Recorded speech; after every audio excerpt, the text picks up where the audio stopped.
Assalomu alaykum. Mana sizlar bilan yana YouTube kanali orqali birgamiz. Va bugun sizlar bilan birgalikda biroz qisqacha ma'lumotlar berib o'taman va demak roligimizni boshlaymiz. Dekabrist gulim mana buni yozda cherinka qilib olgan edim. Mana ko'rib turganinglardek, hozir to'la butonlari bilan tinimsiz butonlayapti mana. Shunday holatda. Hamma nimalaridan mana bu yerdan ham bor butonlar. Rosa chiroyli holatda mana shunday qilib butonlayapti. Bu mana ochilishga, gullashga tayyor bo'lib qolganlari. Mana bu ham. Bunda aralash qilib ekib olganman. Erta bahorda yo qaysi vaqtda ko'rsatganman bilmadim. Dekabrist gulim gullaganini ko'rsatgan edim. Bu yil mana shu katta dekabristim yoz oyida berib yubordim va o'zim cherinka qilgan kichkinani o'zimga olib qoldim. Yana bitta cherinkam bor. Bundan mana ko'rib turganinglardek hamma yerida butonlari bilan va o'sishi ham nihoyatda yaxshi. Ham butonlayapti, ham yangi segmentlarni chiqaryapti. Mana shunday holatda dekabrist gulim ko'rib turganinglardek. Demak, videoroligimizni boshlaymiz. Bugungi qisqacha ma'lumotlarimiz nimalardan iborat bo'ladi? Mana bu sizlar ko'rib turgan philodendron, bu Paraisoverdi sorti. Philodendronlarda menda 10 dan oshiq turi bo'lsa kerak, undan ham ko'proq bo'lsa kerak. Hammasini nima qilib ko'rmaganman va ko'rib turganinglardek buni воздушный отводка qilib olganman. Kesib olib ekish uchun mana shunday qilib va mana bu lechuza perlit aralashmasida fitilda o'sadi va mana ildizlarni ko'ryapsizlar, juda ham yaxshi. Eng biyor philodendronlardan biri desam ham bo'ladi, Paraisoverdini va yana mineral gruntni juda yaxshi ko'radigan chiqdi. Bu ham gruntda ham yaxshi o'sadi, ham mineral gruntda ham tajriba qilib ko'rgan edim. Mana ko'rganinglardek juda ham yaxshi o'syapti. Buni bittasini уже sotuvga qo'yib sotib yubordim. Xuddi mana shunday lechuzaga mana shu holatda ekilgan edi. Sotib yubordim. Bunisini esa tepa qismini kesib olaman deb o'zimga olib qo'ygan edim. Bugun mana shuni kesib ekib olaman, ko'rsatib beraman. Va yana sizlarga bir narsani bugun ko'rsatib o'tmoqchiman hozir.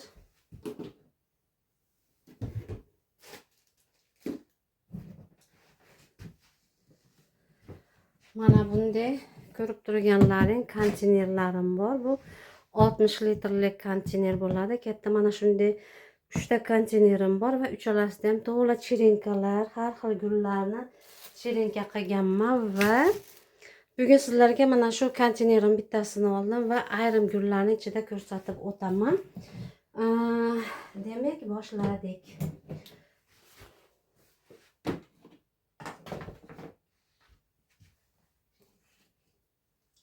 Bu yerda mana ko'rib turganinglardek bu Monstera Indament sortidan cherinkaga qo'ygan edim. Mana gashokni tagidan ham chiqqan. Bunda bitta, ikkita, uchta, ikkita cherinka bor ekan. Ikkita cherinka bor ekan va ekkanimdan keyin mana bu birinchisi уже ikkita barg yozdi, chiqarib, pochkasi uyg'onib.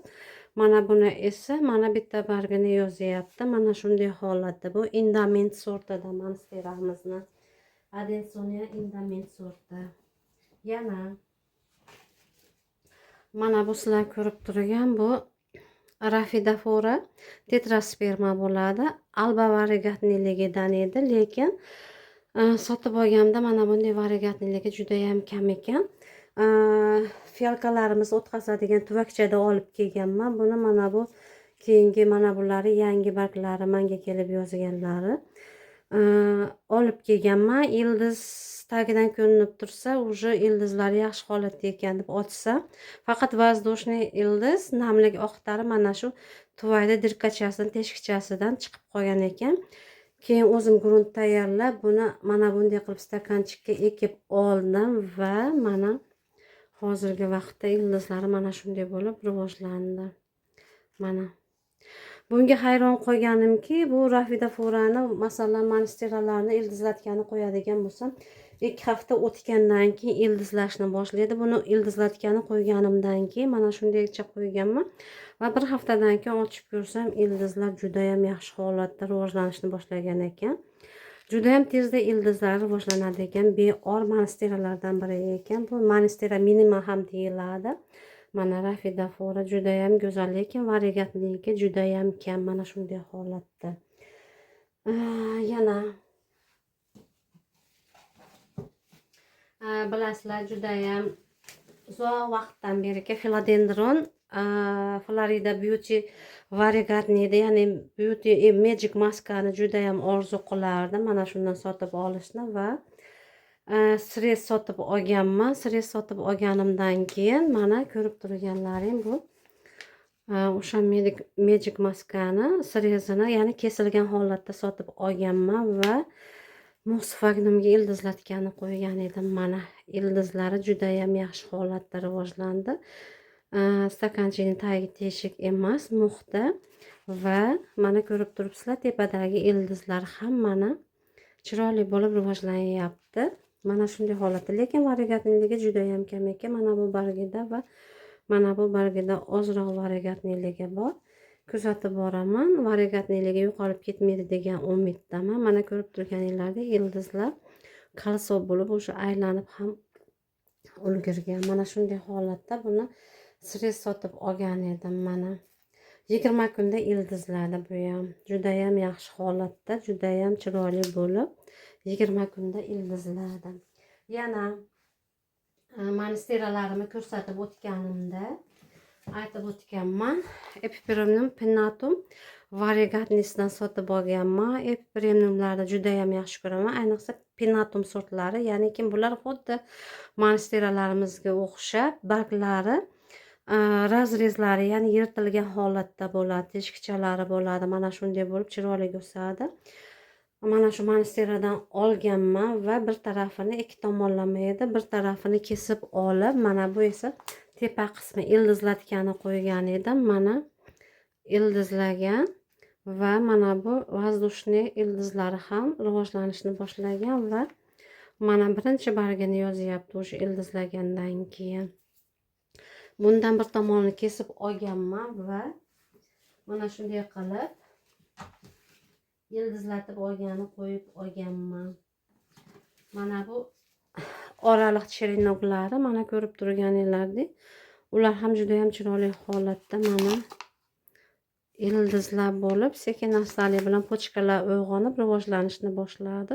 Bunda 3 ta cherinnog bor ekan. Bu ham mana ko'rib turganinglardek hammasi pochkalarni uyg'otib bargini yozishni boshladi. Buni sotib olganimda barglari mana shunday holatda edi. Ya'ni teplitsada turib oshiqcha suv berishgani uchun gulni bargini oq qismlari mana shunday bo'lib yomon holatga, mana shunday chirish holatiga kelgan. Mana bu yangiliklardan bo'ladigan bo'lsa, bu esa ko'rib turganinglardek Friedek Micholza sorti. O'zim klubenidan o'stiryapman buni. Mana ko'rib turganinglardek mana shunday holatda. Yana bir narsani aytib o'tishim kerak. Yodinglarda bo'lsa, katta Regal Shields alakaziya ham bor edi, bilasizlar, juda ham katta bo'lgan edi. 5 ta bargi borligida ildizlarni ochib qaytadan ekib olganman. Bittagina bargini shu vaqt davomida tashladi. Undan keyin yana 4 ta barg yozdi va mana shu alakaziyamni berib yubordim. Regal Shields'ni berib yubordim. Katta poliyimni berib yubordim. Mana bu Friedegimim kattasi bor edi, uni ham berib yubordim. Lokoni berib yubordim. Va bulardan hammasidan o'zimga klubenkalardan olib qo'ygan edim. Mana shunday qilib mana detkalarni o'stiryapman. Regal Shields'ni ham o'zimga birinchi sotuvga qo'yganimda detkasidan olib qo'ygan edim. U ancha katta bo'lib qolgan hozir. Undan olib qo'yganman. Lokoni ham kichkinasidan olib qo'yganman, klubenidan endi o'sganini. Sababi, sotib yuborishimiz sababi o'zimda yo'q ayrim alakaziyalarni zakaz qilish uchun mana shu gullarimni berib yuborishimga to'g'ri keldi va yangi turdagi alakaziyalarni zakaz qildim. Ayrimlarini klubenka holatida bo'lsa, ayrimlarini ditka holatida zakaz qilib oldim va adaptatsiyadan o'tkaziryapman. Klubenlarni ham o'stiryapman. va vaqti kelsa ularni albatta sizlarga ko'rsatib o'taman. Mana shunday qilib gullarimizni rivojlantirishda davom etyapman. Mana bu yerda esa bu monstera mana albadan juda ham kichkinagina cherinok edi. Bitta bargi bilan kichkina cherinokda mana ko'rib turganinglardek ildizladi va bokovoy yonidagi bokovoy pochkani uyg'otib mana bargi yozgan va bargini ko'ryapsizlar. Variegatligi juda ham chiroyli holatda.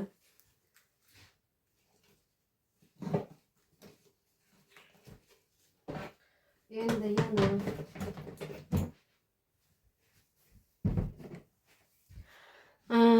demak yana navbatdagi gulimiz esa mana buni sizlar ko'rib turgan mana bu variegatniy zamyakulqislar bo'ladi. Bularni ham ildizlatgani qo'ydim.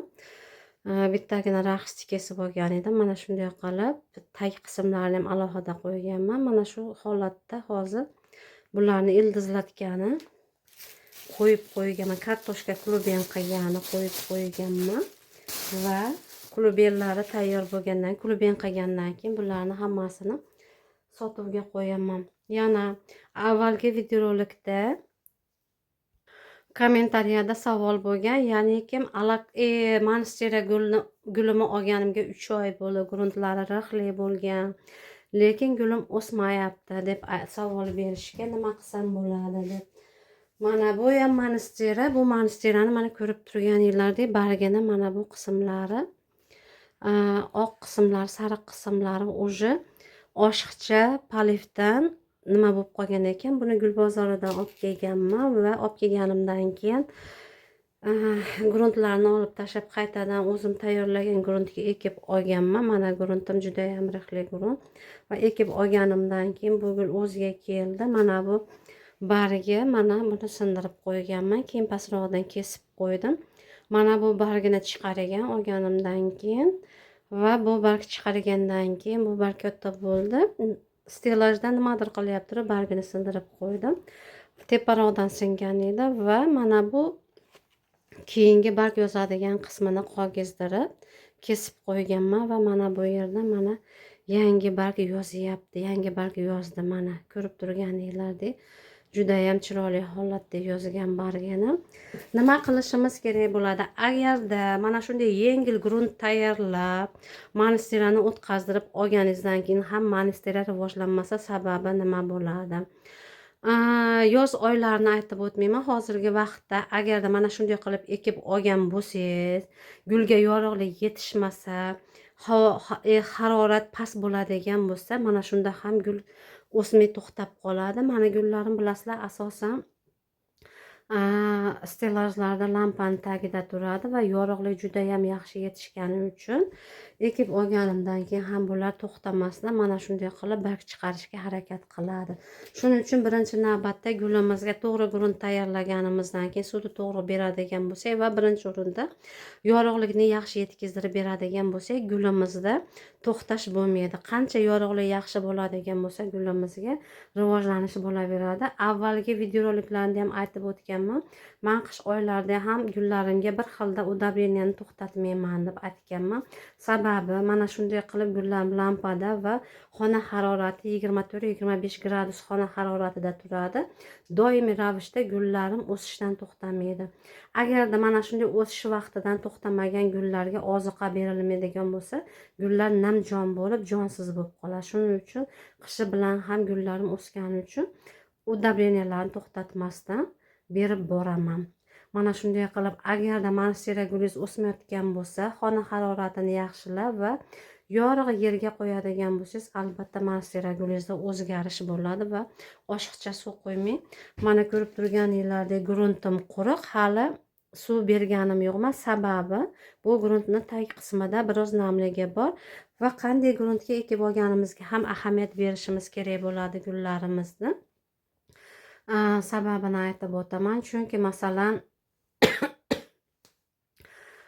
verxovoy neytralniy torfga ekib oladigan bo'lsak, o'ta quritib yuboradigan bo'lsak, bu o'zida suvni ushlamaydi va qachonki tagidan suvni quyib qo'yib, mana shunda suvni yaxshilab gruntimizni namlab olishimiz kerak bo'ladi. Men oxirgi vaqtda gullarimni asosan nima yo'qolib qoldi, fokus yo'qolib qoldi.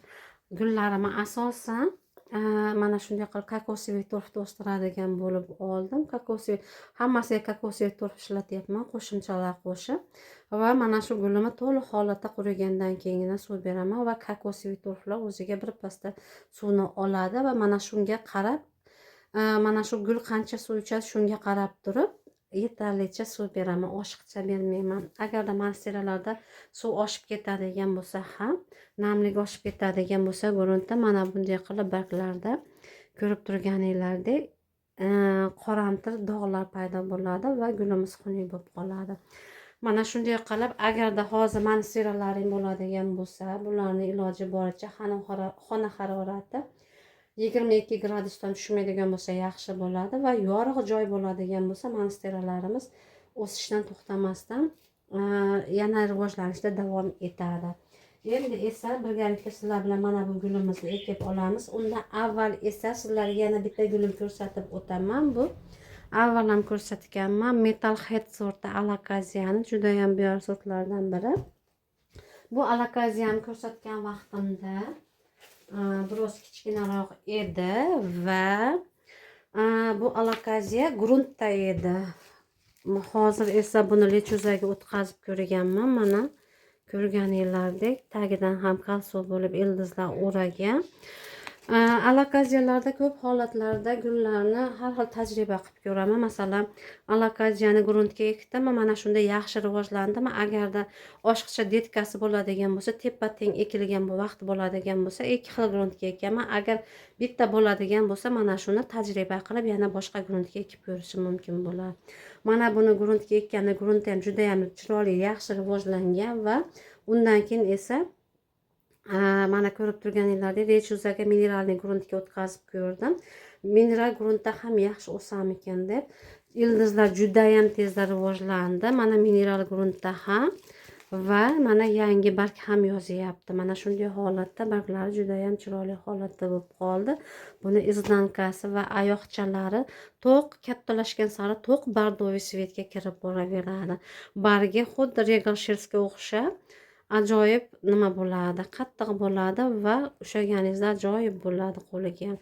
Mana shunday qilib bu alakaziyadan ikkita yana klubenka qilganman va ular hozir o'sgan holatda muxta turibdi. Endi gruntga ekib olaman. Mana shuni tajriba qilib ko'rdim va bu ham mineralda ham oddiy gruntda ham juda ham yaxshi beyor o'sadigan alakaziya ekan. Yana mana shunday videoroliklarni ko'rib turib ko'p gulshaydonlarimiz mana shunday qilib mineral gruntga ekib olsam hamma alakaziya yaxshi o'sarar ekan. Yo'q, ayrim alakaziyalar borki mineral gruntni umuman yoqtirmaydi va mineral gruntda o'sishni xohlamaydigan alakaziyalarimiz ham bor. Va yana navbatdagi bitta alakaziyam bor. Buni avvalgi videoroliklarda ko'rsatganman. Mana bitta baski bargi o'sha sarg'ayib tashlayapti. Bambino Pink Var sortini ko'rsatganda bargini sindirib qo'ydim deb ko'rsatganda mana shuni ham bargini sindirib qo'ygan edim. Buni ham ko'rsatganman va o'sha vaqtda buni nimasi ham grunt ham xuddi nimada edi. Oddiy torf perlit aralashmasida edi. Unda ham juda ham chiroyli rivojlangan va undan keyin bundan ham bir donaligi uchun mana shunday qilib mineralga o'tkazdirib ko'rdim va hech qancha bo'lgani yo'q mineralga o'tkazdirganimga va mana ko'rib turganinglardek bunga ham mineral grunt yo'qdi va ildizlari mana shunday holatda rivojlanyapti. Mana eng beyor alakaziyalardan biri bu Lowrider sorti va juda ham tez tinimsiz barg chiqarib o'sadigan alakaziya hisoblanadi. Mana ko'ryapsizlar, yana barg chiqaryapti. Mana bu bargi mana shunday holatda hech qancha bo'lgani yo'q. Buni hali mana bunday qilib mineral gruntga o'tganiga. Mana shunday ayrim alakaziyalarimiz yaxshi ko'radigan bo'lsa, ayrimlari yoqtirmaydi. Jacqueline lekin hech qachon sinab ko'rmaganman. Mana shu mineral gruntga o'tkazdirib Jacqueline klubenkalardan o'stiryapman va detkasini albatta biroz o'sgandan keyin mineral gruntga ekib olmoqchiman va sinab ko'rmoqchiman uni ham. Katta Jacqueline'larimni esa bunday qilishga qo'rqaman, sababi ildizlarni tashlab yuboradigan bo'lsa uzoq vaqt nima qilish kerak bo'ladi, reabilitatsiya qilish kerak bo'ladi. Ya'niki bu gullarni ildizni rivojlantirib olib, yana qaytadan ekib olish uchun vaqt kerak bo'ladi. Mana bu alakaziyam esa bu karazon sorti. Alakaziya heterofila karazon va oxirgi yozgan bargi mana ko'ryapsizlar, juda ham chiroyli, katta holatda.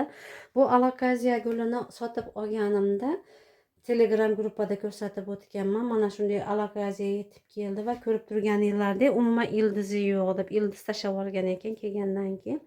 Va buni qaytadan 3 tagina bargi bor edi. 2 ta bargi men sarg'ayibroq qolgan edi. Suvga solganman va ildizlagandan keyin ekib olganman kichkinagina stakanchikka. Mana shu stakanchikda o'sdi va eski hamma barglarini tashagan. Undan keyingi bular hammasi yangi chiqargan bargi. Stakanchigidan buni keyingina mana ko'rib turganinglardek kattaroq yaqinda kattaroq idishga oldim va ildizlari mana yaxshi holatda. Ko'p holatlarda men gullarimizga oshiqcha suv quyib qo'ymayman, suv berishni unutib qo'yaman. Mana shuni oqibatida grunt o'ta qurib ketadi. Keyin suv berganimdan keyin esa mana bunday holatlar kelib chiqadi. Bu nimadan? Asosan mayda kapillyarniy so'rovchi ildizlar nobud bo'lishadi va mana shuni oqibatida shu holatlar ham kelib chiqadi. Suvni oshiqcha qo'yganda ham ildizlar nobud bo'ladi va grunt o'ta qurib ketgandan keyin suv berilganda ham ildizlar, mayda kapillyarniy ildizlar nobud bo'ladi va gulimizda shu holatlar, mana shunday holatlar kelib chiqadi. Menda ko'p holatlarda gulga suv berishni unutib qo'yaman. Fitilga moslashtirganman, lekin fitilda o'sgani yo'q. Faqatgina grunt quriganda tepasidan, atrofidan aylantirib suv beraman va mana shu bilan o'sib rivojlanyapti. Ko'rib turganinglardek mana bu yerda mana ildiz, mana o'sha grunt qurib ketgandan keyin suv bergandan keyin qurigan. Mana bu yerdan esa mana klubenka qilyapti ekan. Mana shunday holatda buni ham saqlab qo'yganman va mana shunday qilib oxirgi yozgan bargiga katta yozdi va bundan keyingi bargini ham mana yozyapti va bunisi undan ham kattaroq bo'ladi degan umiddaman. Va yana sizlarga epipremnumni ko'rsataman. Uni katta holatda sotib olganman, yodinglarda bo'lsa, men seriallar ko'rsatganda ko'rsatib o'tganman. Hozir sizlarga shu epipremnumni ko'rsatib o'taman. Mana bu Pinatum sortidan bu, ya'ni epipremnumlarda ham ikki xil sorti bo'ladi. Pinatumlar asosan mana shunday qilib, mana hozir ko'rsataman. Mana oxirgi yozgan bargi juda ham chiroyli, monsteralarga o'xshab juda ham chiroyli holatda va razrezli, hamma to'liq holatda razrezli bo'lib chiqqan bular. Mana ko'rib turganinglardek juda ham go'zal holatda o'sgan.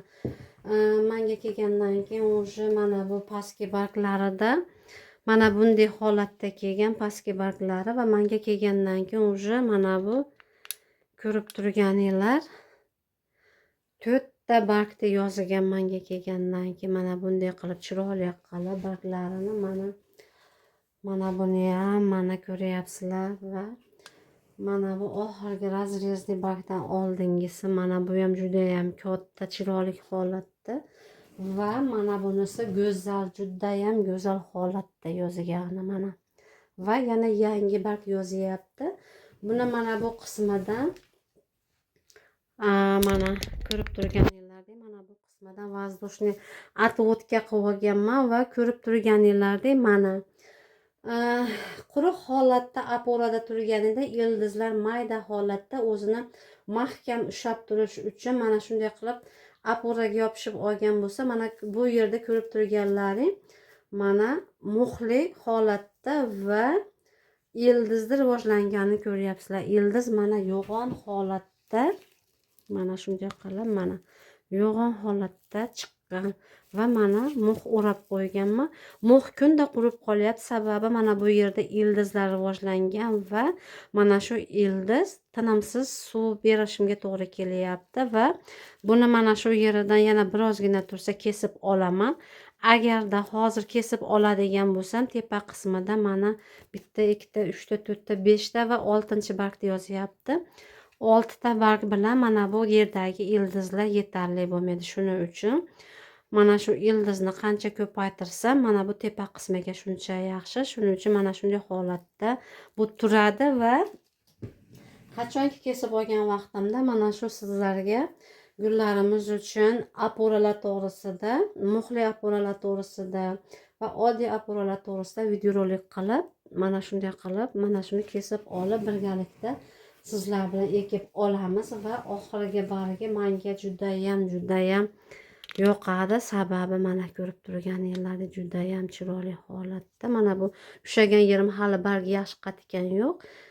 Nima bo'lib qoladi? Albatta o'rni bilinib qoladi. Mana ko'rib turganinglardek judayam chiroyli va katta holatda. Mana qo'lim bo'ladigan bo'lsa, bargi judayam katta holatda chiqqan. Mana shunday holatda bo'ladigan bo'lsa, mana buni bu nimani sotib olmasdan avval,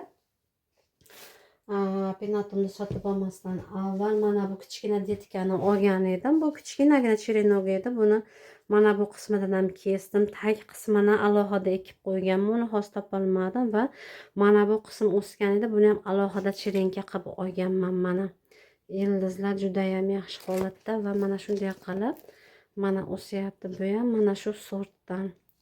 Judayam beog'ir gullar mana shunday qilib bu gullarimizni mana shu holatda hozir o'syapti. Endi mana bu gulimizni mana воздушный nimasini ochib olamiz. Отводка qilgan edim. Mana shuni ochib olamiz va demak ishimizni boshlaymiz.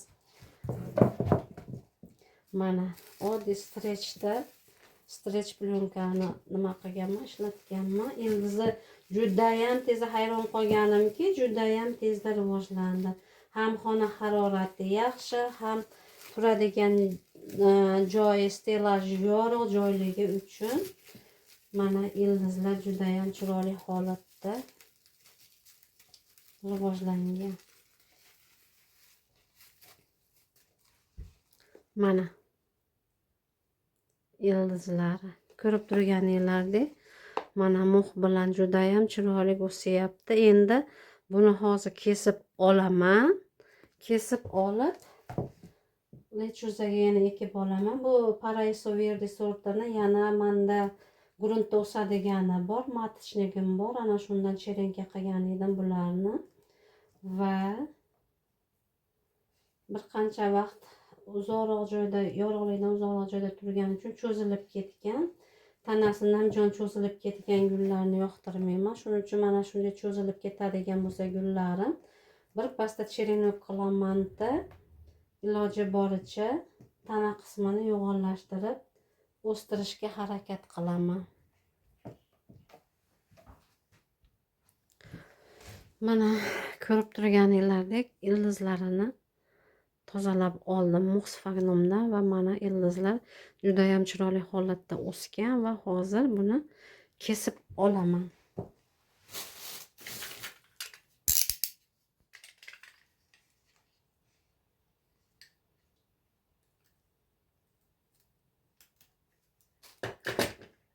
Mana tepa qismini mana shunday qilib kesib oldim va buni lechuzaponga fichilga ekaman yana.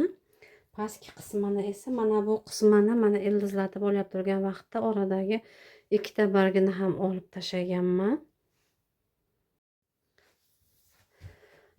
Mana ko'rib turganinglardek chirinokni kesib oldik va birozgina mana bu kesilgan qismi bitgunicha qurib olgunicha hozirlarga boshqa konteynerimni ko'rsatib o'taman.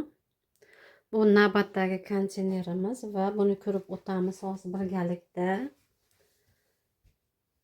Bu yerda qanday gullar bor? Demak, boshladik.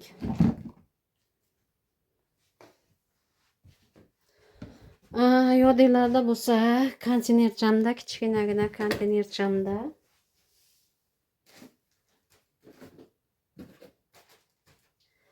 mana bunda alokaziyalar ko'pgina edi va mana hozir Mana bu alakaziyalar qoldi ozgina va yana bitta konteynerda yodinglarda bo'lsa sizlar bilan birgalikda klubenkalarni qo'yishni boshlagan edim va mana shu konteyner ham to'ladi deb aytganman va mana bu ko'rib turganinglardek buni ichida ham to'lagina hozir piyozchalari klubenkalari to'la bo'ldi. Mana bu ham regal shils alakaziya, mana bu esa ko'rib turganlaring bu kalakaziya yellow andaman degan sortidan. Mana bu yerda esa stingray, bu esa gagiana var. Mana bular esa polly pink mint sortidan.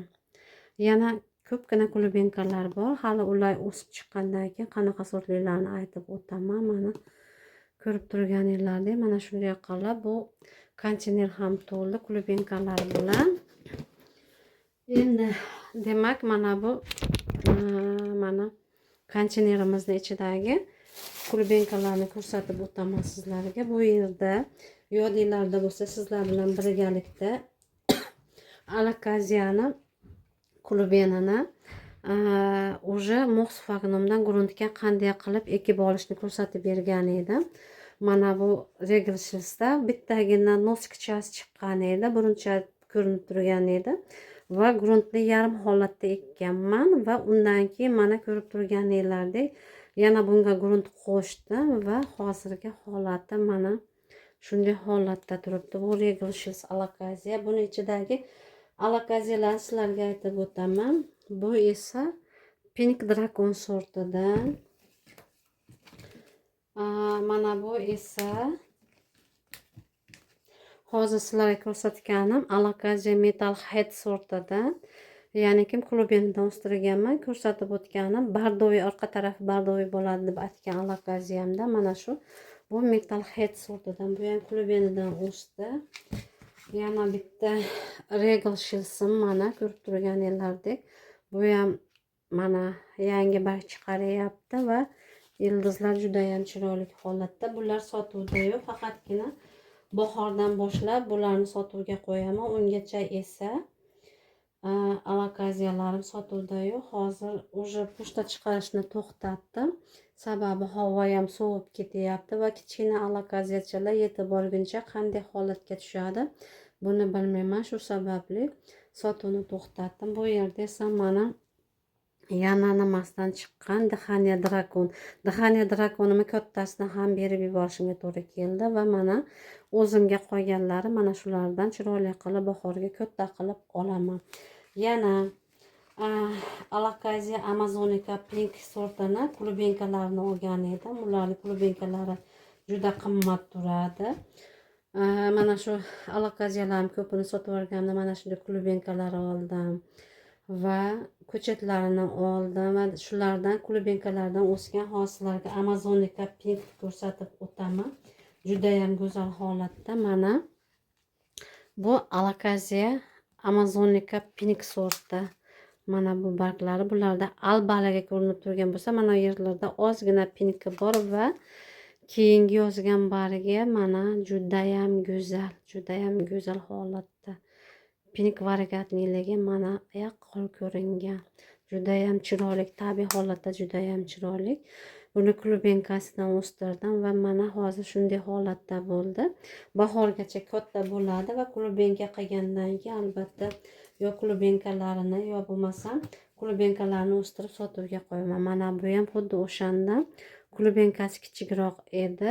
Mana ko'rib turganinglardek bu hali ham Moxfagnomda turibdi va yozgan bargi juda ham go'zal holatda yozdi. Mana ildizlari yaxshi holatda. Mana shunday bo'ladigan bo'lsa, yana avvalgi pochta olgan vaqtimda ko'rsatganman. Menga pochtada aglonema olganman. Keyin philodendron Siam Sunrise sortidan olganman va mana bu Epi Premium Marble Queen sorti bo'ladi. Bu ham Pinatum sortidan teshikcha bo'ladi. Variegatliligi xuddi mramorniy bo'ladi. Mana bunday bo'ladi. Mana shundan ham olganman. Lechuzaga yodinglarda bo'lsa ekib olgan edim. Birozgina o'sgandan keyin tepa qismini kesib oldim va mana Moxfagnomga qo'yganman. Ildizlar rivojlangan va o'sishni boshladi. Mana shunday qilib ikkita shoxchasini qo'ygan edim. Mana yangi barglar yozishni boshlayapti. Ikkala tarafidan ham bular mana shunday holatda o'syapti. Alohida qilib ekib olaman. Xuddi domestikumni ham Siam Sunrise'ni ham kesib olganman, chunki tanasi namjon edi. Va mana ikkita cherenok kesib olganman va mana bular o'sha ilmoqdan o'sha gruntga ekib oldim. Va yangi yozgan barglari mana bunday variegatniy holatda. Mana bu eski barglari. Bular o'sgan sari barglari kattalashib, mana bu variegatniylar ham chiroyli bo'lib ko'rinib boraveradi. Mana shunday holatda bo'ladigan bo'lsa, bu yerda yana makrariza bor. Makrarizani klubenkalardan chiqqanlari mana ko'rib turganinglardek mana shunday holatda. Mana va ildizlari ham juda ham yaxshi holatda rivojlanyapti. 3 tagina makrarizam bo'ladigan bo'lsa, ikkitasini vari birozgina nimaroq, mana bunda ham vari bor birozgina va bittasida variegatniyligi juda ham kam holatda. Yashilga qarab ketib qolgan, mana ko'rib turganinglardek variegatniyligi ozginadan bor xolos. Mana yangi yozgan bargida ham ozgina variegatniyligi bor. Buni kuzatib boramiz va yashilga o'tib ketib qolmasin degan umiddaman. Va yana mana bu yerda bitta metal head sortda mana ko'rib turganinglardek. Mana shunday qilib kichkina konteynerchadan olib ekib olgan alokaziyalarim hozir mana shunday holatda turibdi.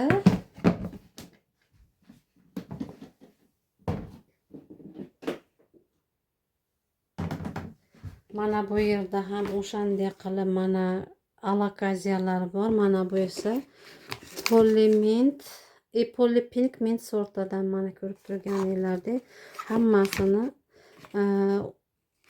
klubenkalarini yig'ishtirib ekib qo'yganman. Bu esa reglishsiz. Bu yerda 4 ta detkasi bor. Mana shunday holatda o'syapti. Joyim yo'qligi uchun hammasini общий bittadan qilib stakanchiklarga ekib olganman. Mana bu yerda esa kukulatalarim, mana alokaziya kukulata, variegatniy banan split sortida. Bu yerda 3 ta. Mana shunday qilib alokaziyalarimni ekib olganman va endi esa mana bu philodendronni ekib olamiz. Buning uchun nima kerak bo'ladi bizga? Mana grunt tayyorlab olganman. Bu yerda mayda keramzitan bor, perlit bor, seramis bor, lechuza bor.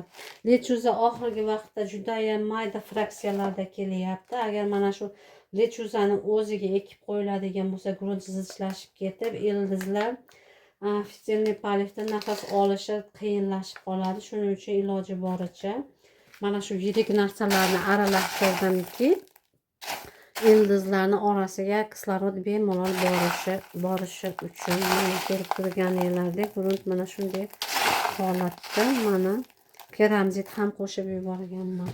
Ishimizni boshlaymiz. Fitilniy ipni o'tkazdirib oldim. Fitilniy ipni namlab olganman. Mana suvi oqayapti. Idish esa mana stakanchik. Va gruntimizni solib olamiz va gulimizni qo'yamiz.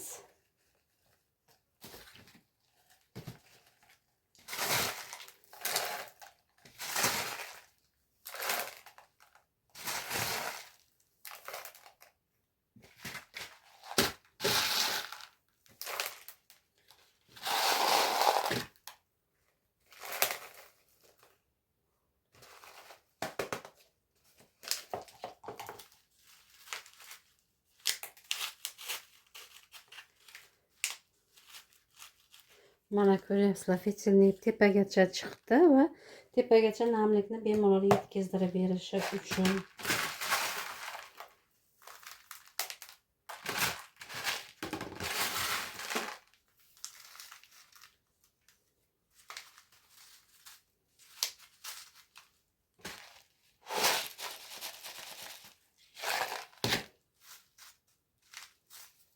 Mana shunday qilib mana ekib oldim buni. Juda ham chiroyli chiqdi.